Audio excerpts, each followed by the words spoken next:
Hello, I'm Jim Pattison. I'm a Pedorthist in Canada, and I'm going to be talking about chronic pain syndromes and what Pedorthists can do. When I was talking to others about it, I realized that there's more than Pedorthists that are interested in this. And I'm going to be talking about the framework where Pedorthists work, and I'm going to be talking about a little bit beyond that. It's not because we're going to be prescribing medicine, but we need to be aware of what's going on in the circle around us and knowing what others are doing, because this is a team project. We want to talk about that today. Chronic pain is not well enough understood by people and professionals. In contrast with acute pain, pain is a sign of a problem, and once the injury heals, the pain goes away. With acute pain, the pain is a sign of a problem, and once the injury heals, the pain goes away. So, in acute pain, if an injury develops like arthritis, there remains pain at the site.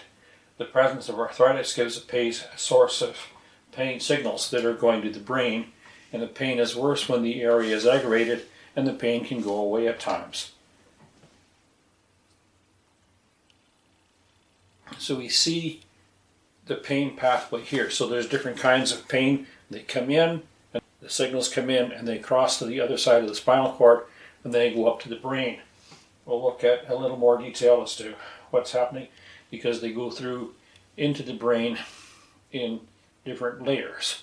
So they come in, and then they go up, and then they go to the area corresponding with the represented by that nerve. So in the area called the placentral gyrus, you see the leg area at the top and the arm a little further down.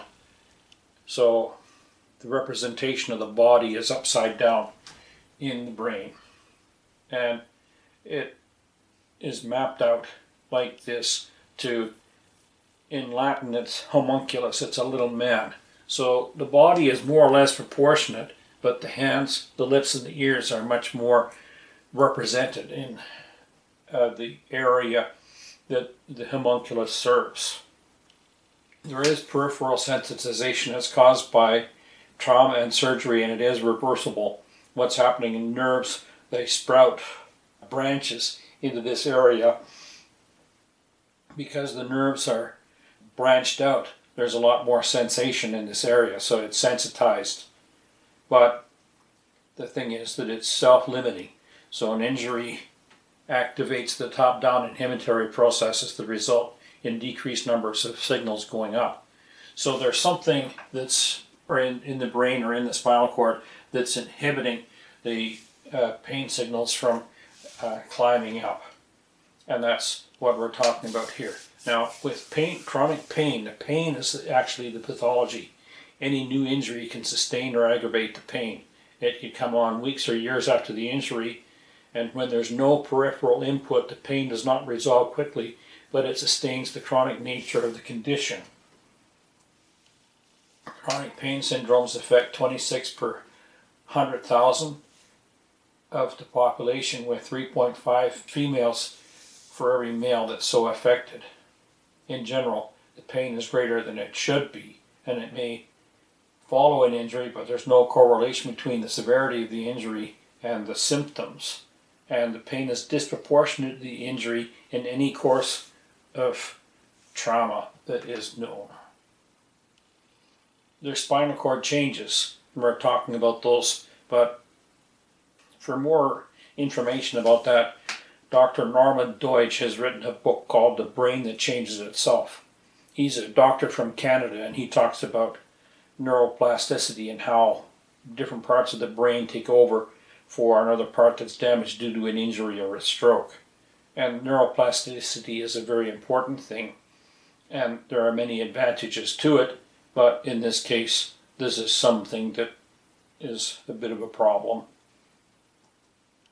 So Vijay Ramachandran is a leader in looking at phantom limb pain due to limb loss, and he's seen that the homunculus is remapped. So with the loss of a hand, the sensory homunculus is remapped. There's a lack of input of sensation in a certain area, so whatever is left in the body is remapped. So tickling the ipsilateral face gives the sensation of the missing hand being tickled. So there's different kinds of nerve fibers in the spinal cord and in the brain. So there's A alpha that are with proprioception. They're involved in saying where a body part is at any time, and it's helpful to know where body parts are. And it's a myelinated nerve. Beta nerves give muscle spindles and mechanoreceptors, so they also give some information about the muscle, and the mechanoreceptors is how much of a load they have on them, and there's some nociceptors, some for pain sensors in here as well. GABA is pain and cold receptors. And then there's a non-myelinated nerve, the C nerve, and they're nociceptors, and that's mean pain. So there's slight pain, but when there's mean pain, that's when there's tissue damage. So if you've slammed your hand in a car door or something like that, it's mean pain, and that's what is there. So in the spinal cord changes, normally the superficial lamina have the A delta and C fibers in, and the deeper lamina have the A beta fibers. But with the sensitization that occurs, the B fibers move up into the superficial lamina. So, and one of the other things that happens is that the nerves fire at a lower impulse. It takes less input to make them fire than it did before. So we see that these have moved in with these, and this, what you should be getting as load is being interpreted now as mean pain. And that's the source of the issue with a chronic pain condition, when there's that sort of thing going on. So here's the spinal cord, and you can see the vertebral body, and motor is in the front, sensory is in the back. And what's happening is the beta fibers are moving up towards the periphery as we look at the spinal cord. And then one of the other things that's happening is there's a loss of inhibition from above. GABA neurotransmitters are less effective, and the endogenous opioid receptors are lost. So there's endorphins, endogenous opioids that are produced by the brain that help get rid of pain in an area, and they're, the receptors that they would bind to are lost. So there's an inhibition of pain because those sensors are lost, or the receptors are lost. Then changes occur at the nerve root, and it's able to receive low threshold inputs. And with this change, non-painful stimuli are interpreted as pain. And then another thing that's happening is the spinal cord is hypersensitive. It makes the spinal cord a lot more responsive to normal inputs. So the impulses that should be going up on the A nerve fibers are being sent up on the C fibers. A nerve fibers take up light touch, light pain, and similar sensations, and the thickly myelinated fibers transfer this information quickly to the brain, and their impulses can be gated. So that if you have a pain impulse and a touch impulse going at the same time, then the gating takes place at the spinal cord, and it doesn't send the pain signal up when they are received at the same time. It's saying there's just touch. So the myelinated nerves, they can be gated. The C nerve fibers are non-myelinated, and they transmit mean pain, and their impulses are not gated or inhibited in the same way. So we're seeing some things that are dramatically different than with an acute pain situation. Another area that's important is the glial cells. They're recently looked at to see that they have a significant role. when I was in school, they were thought to be a part of the blood-brain barrier. So blood comes into the brain, and the nourishment goes through the glial cells and then to the brain, so that it limits the amount of toxins that might be traveling in the circulatory system. It keeps it out of the brain. But they have another role, and they're like macrophages in the nervous system when activated, upregulated by neurotransmitters, and they produce cytokines that stimulate nociceptive nerves, the pain nerves. So they produce cytokines that stimulate those. Let's look a little bit at cytokines. They're signaling proteins, and they help control inflammation in your body. And they're markers that let the immune system mark a mount of defense if germs or other substances that can make you sick into your body. And it tells immune systems where to go and what to do to keep the immune system functioning correctly. But too many cytokines can lead to excess inflammation and to conditions like autoimmune diseases. And then too many cytokines released can create a cytokine storm, and it can be a life-threatening condition. We have to harken back to COVID and the early admissions. People that had COVID originally and were being put on respirators, they were having a cytokine storm, and there's a lot less people going on respirators these days because they know to look for the cytokine storm, and they deal with that. They help moderate the cytokine storm so that there's not as much issues with the respiratory COVID than we'd seen originally. So then the most important thing to note here is that we have non-immune cells producing something, and it's stimulating pain. So back to the glial cells. With a series of injuries in an area, the microglia switch from event to process oriented. Functional memory is up, and it causes increased susceptibility to problems. Chronic fatigue and PTSD are neurodysregulatory, and they can increase the susceptibility of the nervous system to go into process-oriented methodologies. So there's two types of chronic pain that we're seeing in general. So there's the chronic pain with central sensitization. It's less common, we'll talk about it first. And then there's chronic regional pain syndrome. It's more commonly known. And the treatments for one do not always work for the other. Interaction with chronic pain patients is often difficult. Their pain is significant, and they may not believe that you understand what they have. In chronic pain with central sensitization, the cause of the sensitization is not understood, and people with similar injuries have different outcomes. But one thing that we've seen is that when practitioners treat this kind of pain too aggressively, they can trigger the alarm system and make the pain worse. So there's this guy, Wolf, and he's written a definitive paper on chronic pain with central sensitization. And he's got one paragraph at the beginning of it, and what I've done is I've broken it down into points so that we can see it and understand what he's saying. So it's an enhancement of the function of the neurons in the nociceptive pathways. So that's the pain pathways. And there's increases in membrane excitability and synaptic efficacy. So what he's saying is that it's a lot easier to transmit impulses in there, and then there's reduced inhibition sensations.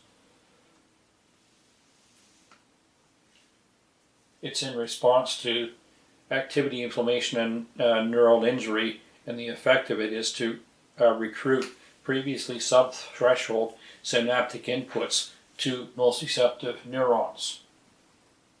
And it generates an augmented action potential with a state of facilitation, augmentation, or amplification.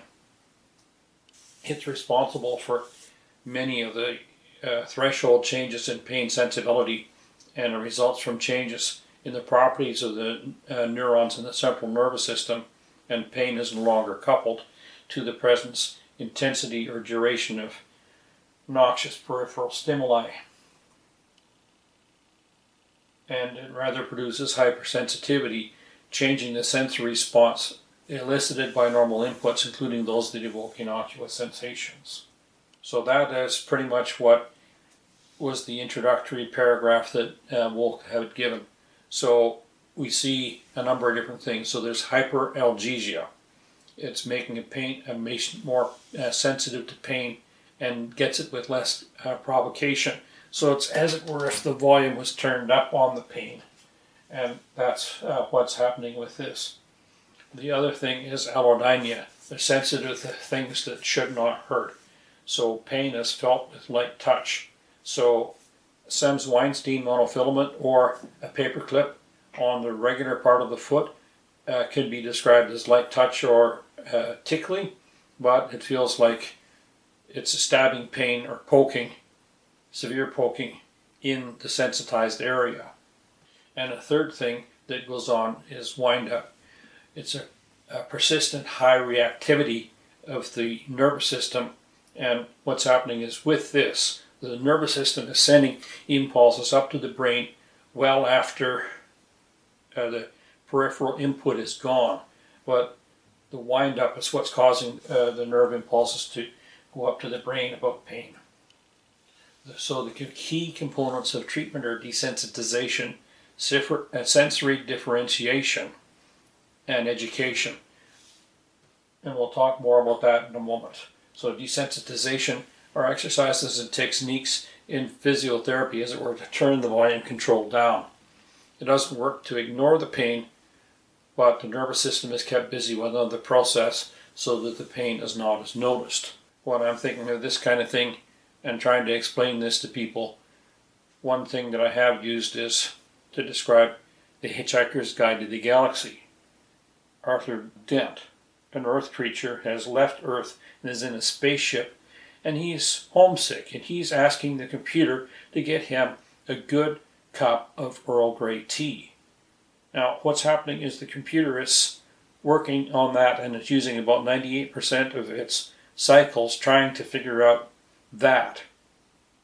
At the same time, they're trying to land the spaceship on a planet, and they can't get the spaceship landed until Arthur Dent's tea business is sorted out.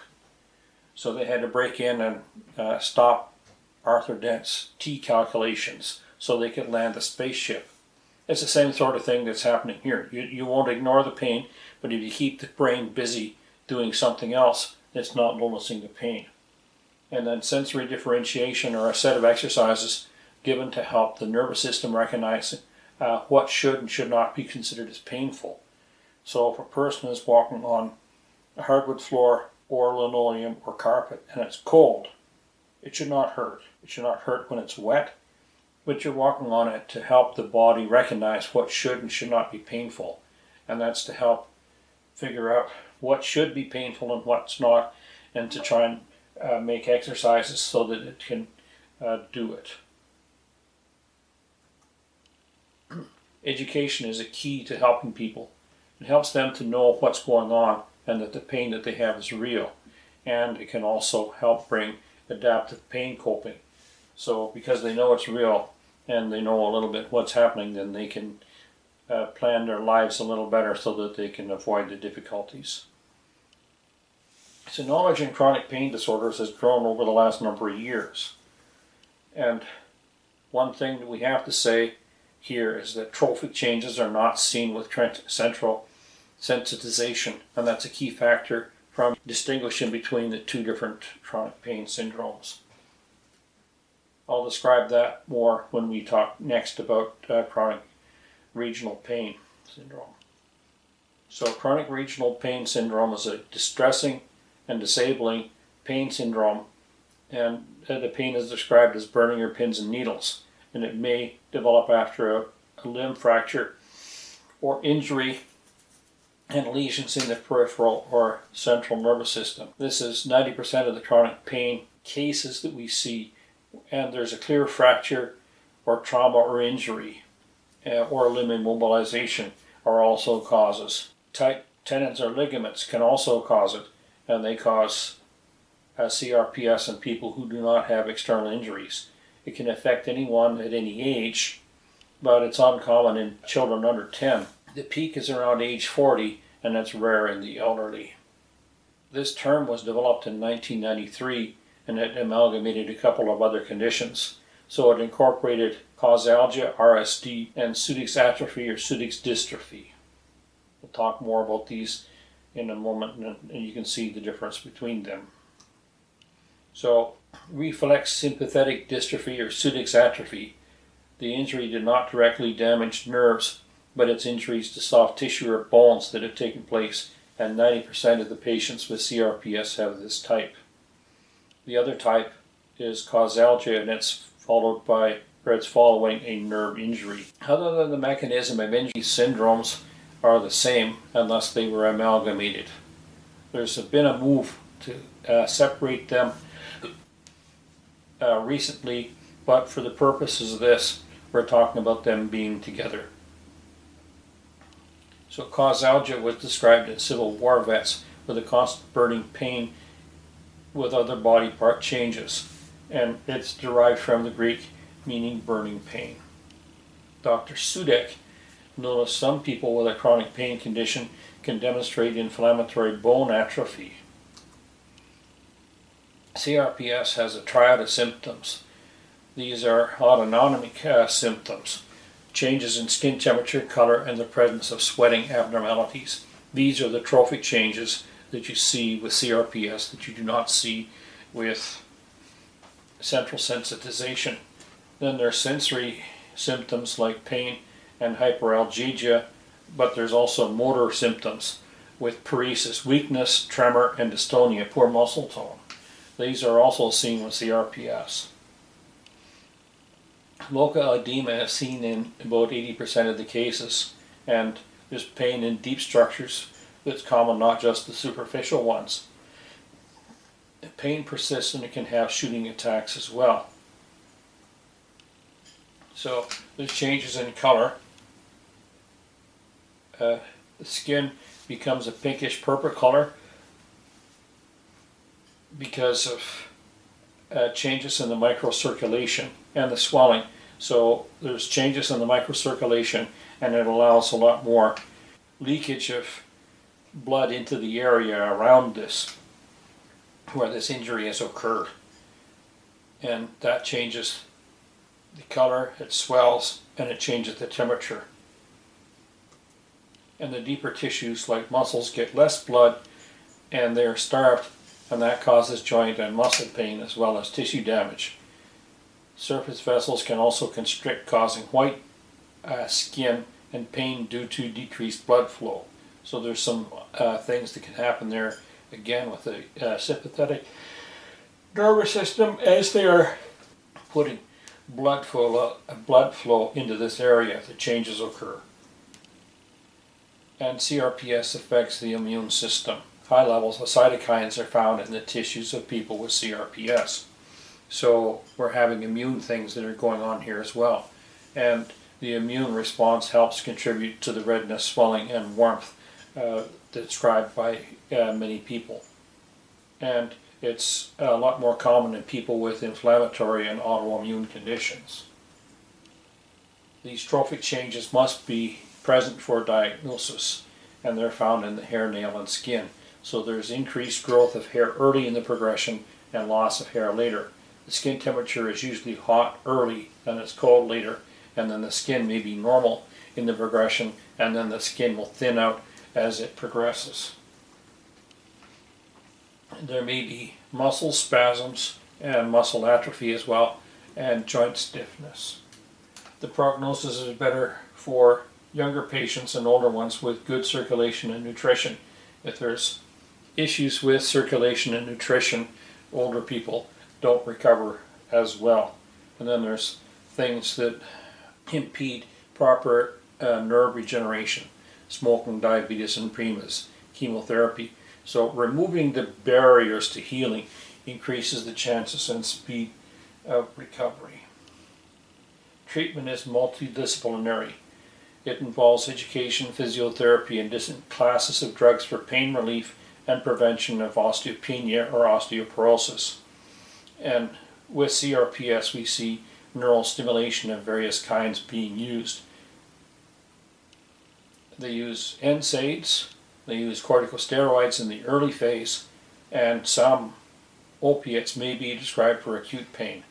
And then topical anesthetic creams like lidocaine can also be used, and then there's NMDA receptors like dextromethorphan and ketamine being used to help control the pain. Sympathetic nerve blocks can give temporary relief and improve the blood flow in the affected area. And if they do things like spinal cord stimulation, it produces a tingling sensation in the painful area, and peripheral nerve stimulation at the injured area is also a possibility. And then they can do things at the brain as well, whether it's putting electrodes into the brain or transcranial magnetic stimulation. There's different layers and different types of stimulation that can be given to the brain to interfere with the pain sensation that is seen with CRPS. Not recommended treatments: cutting of nerve roots or nerves. If you cut a nerve, a larger nerve lesion results, and it affects a larger area. There's more area that the body isn't getting input from, and it doesn't really like that. And other than palliative care, this should not be done. And amputation is a more drastic and disabling form of nerve cutting. And for the treatment of both, the most important thing to know is that only about 50% good enough pain relief. Some ways that we can look at to help understand and address it is address the etiology, the cause of it, and any confounding issues. So you find the cause and then deal with comorbidities. So the kidneys can produce some swelling, so too can diabetes and plantar fasciitis. So you deal with these, and then we can help eliminate some of the issues that they have with swelling and pain as a result. And one thing that we need to know is that it can take 6 to 8 weeks for a patient to know if the treatment is effective. Gabapentin and pregabalin are first-line treatments for nerve pain like this. Gabapentin was first used, but pregabalin has been developed afterwards. Gabapentin is only absorbed in about the first third of the small intestine, so you're having to take larger doses of it, and you have to take it more frequently, where pregabalin is absorbed in the entire small intestine, so you take less of it and less frequently. So there's different reasons why you would take both, but that is one difference that is an important thing for people to be aware of. And there are some things that are neuroregenerative. Meditation, relaxation, exercise, and nutrition help regenerate the nervous system. And one of the things that we look at here is at the top we see physiological recovery and the exercise level. So then when we see here, in this spot here, the exercise level has exceeded the ability of the body to recover. And that's where an injury occurs. And we see that the ability of the body to recover and the exercise level must go down. So the exercise level must be below the ability of the body to recover. I wanted to mention Stuart. He's a guy that they call the back doctor. He's treated people through ergonomics that others have had no success with. A physiotherapist sent him a patient that was unable to do 5 minutes of exercise. Physiotherapists tend to have a limit where they start. If you if you can't do 5 minutes exercise, then they don't know what to do. That's kind of the baseline that they have. So they didn't know what to do. So he'd ask, can she do 3 minutes of exercise? So he had her come to his clinic. She got up and did 3 minutes of exercise, and then that was it. And she gradually built up to doing 3 minutes spaced out between times. She would sit for half an hour or something, then do 3 minutes of exercise, sit down for half an hour, that kind of thing. And then she gradually was able to work up to 4 minutes and then to 5, and then she was able to begin recovery that way. So in general, we're seeing there may be ups and downs in the therapy level, but you need to stay below the ability of the body to recover to avoid injury, and it does get better along along the way, and that's an important thing to note. Other treatments, sleep disorders like sleep apnea, they need to be addressed, and we need to encourage the people to keep a normal sleep-wake pattern. And that allows medicine to be taken on a regular basis and other things to help keep the day moving better, and then make sure the medications are the right ones given. It's known that opioids and benzodiazepines can upregulate the microglia, so taking these as pain medicine can create worse problems, and we have to watch that fairly carefully. Psychological therapy tends to give better outcome when it's included than with all the others alone. And physical therapy is to help peripheral input signals and general conditioning, along with the desensitization and sensory differentiation that I was talking about earlier. And the aim of physical therapy is to eliminate the peripheral input signals. So you decrease the incoming information from things like myofascial trigger points. And there's a lot of sensitizing compounds that come from trigger points, so hands-on treatments can stimulate top-down inhibitory processes, at least for 40 minutes to start.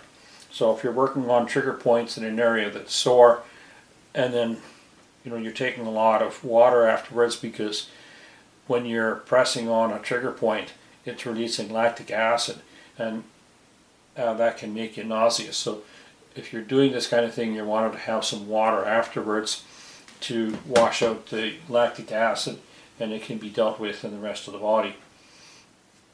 But anyway, you can decrease the pain, and you can start having top-down inhibitory processes coming there, at least on a temporary basis to start with. And there's some optimism in what we see there.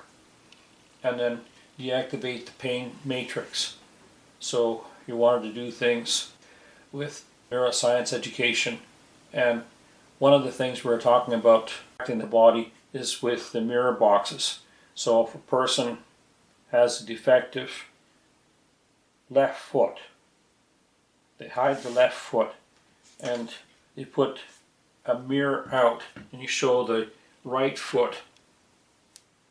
The patient looks in the mirror and they see the left foot. The left foot that they see is exercising and it's looking good, and that's helping distract them from the issue of pain that they have, whether it's with a limb loss or it's a diseased body part with pain in.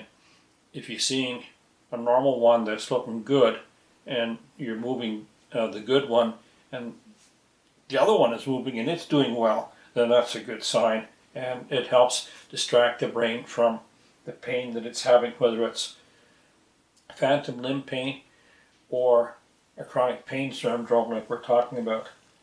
And another thing to look at is severe stress. It decreases the top-down inhibition. So therefore, stress management, job counseling, and muscle relaxation techniques are important to get this in line. And exercise also inhibits pitch by raising the threshold, and this has been confirmed by longitudinal studies. So we want to treat the pain appropriately and aggressively through individualized approach, using a number of different areas in order to deal with the issues that people have, so that they can be better able to deal with the pain and to be pain-free. And the Canadian Pain Centre of Excellence advocates that this does not happen often or early enough.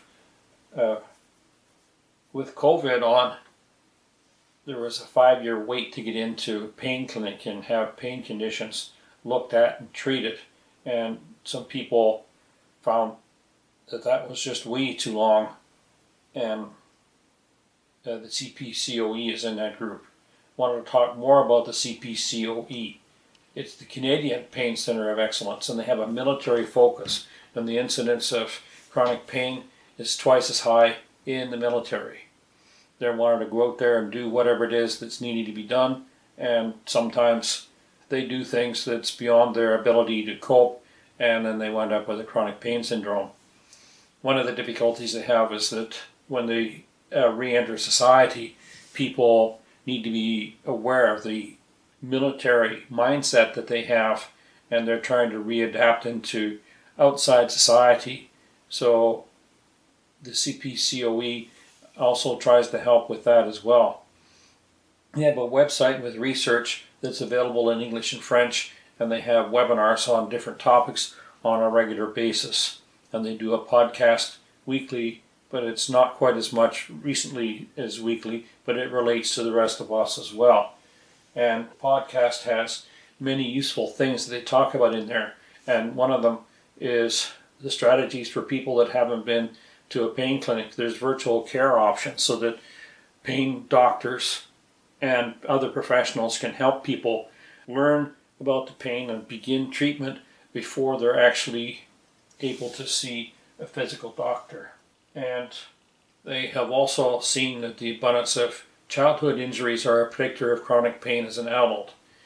I mentioned about the microglia are activated earlier, and they are saying we need to focus on childhood pain and making sure that it's properly treated to avoid recurrence as an adult.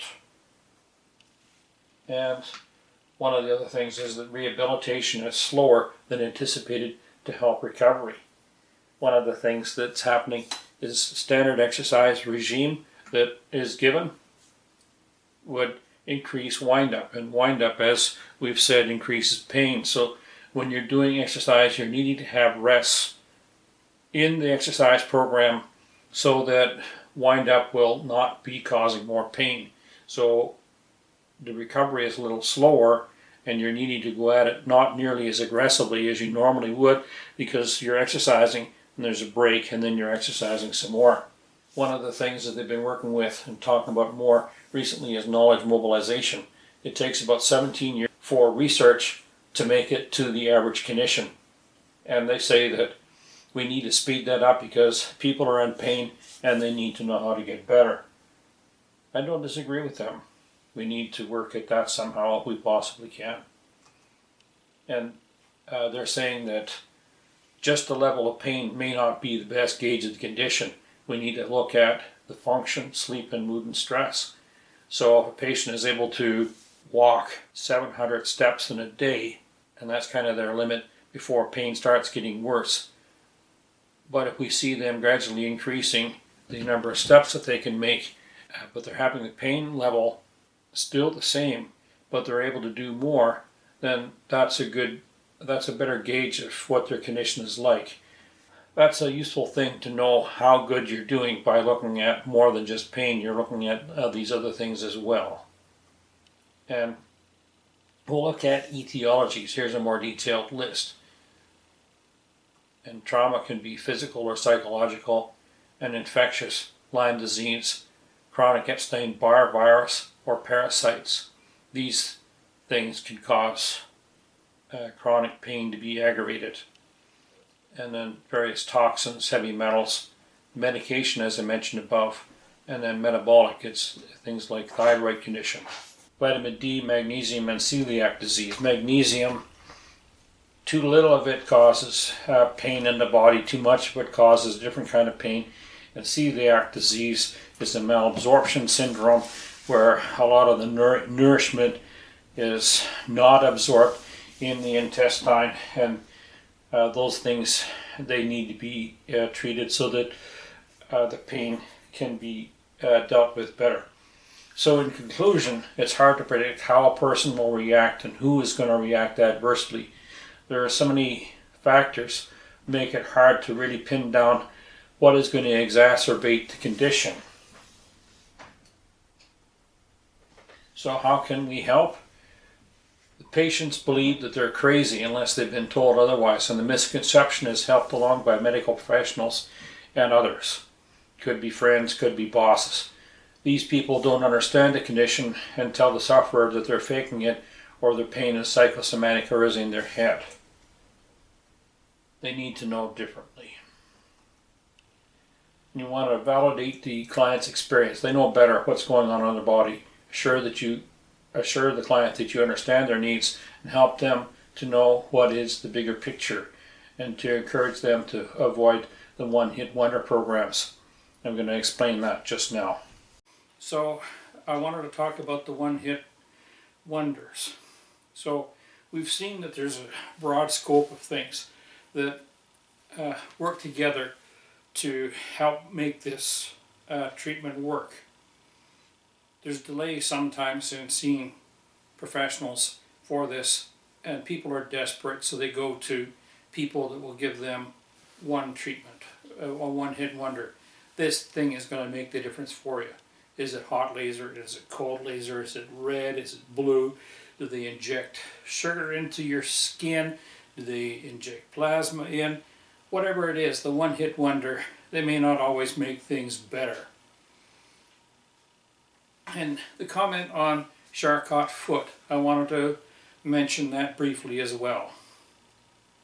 You may not know what a Charcot foot is, but with loss of protective sensation, or a response that is seen sometimes in severe cases of diabetes, is a Charcot foot.